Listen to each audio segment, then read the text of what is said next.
napakalaking balita.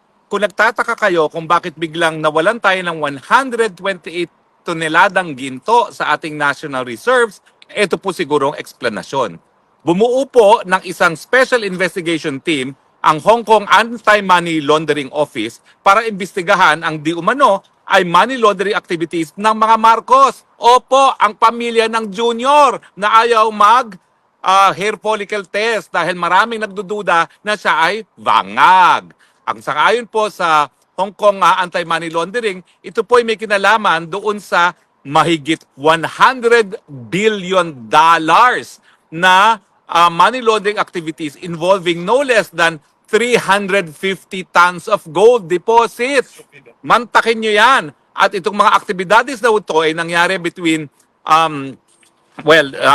yung mga panahon na talunan ang Marcos Jr. Pero I'm sure pinakikinabangan hanggang ngayon dahil nga hindi natin naintindihan kung ano nangyari dun sa 128 billion na biglang nawala sa Central Bank Reserves. Now, nagkaroon pala ng isang Taiwanese na whistleblower at ito po ay headline sa Taiwan. Mantakin nyo yan. Bida na naman ang Marcos family dahil headline po sa Taiwan nung nasimulan ang money laundering investigation laban kay Marcos Jr. Ngayon, maiiwasan ba niyang investigasyon dahil siya ay isang pinuno ng bayan? Hindi po, kasi maski sa Pilipinas, meron siyang immunity sa prosecution pero hindi po yan immunity sa investigasyon.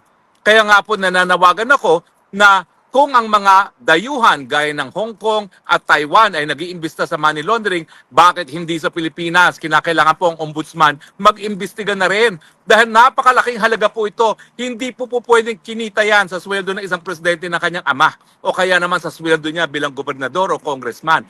Yan po ay tanging nakaw na yaman.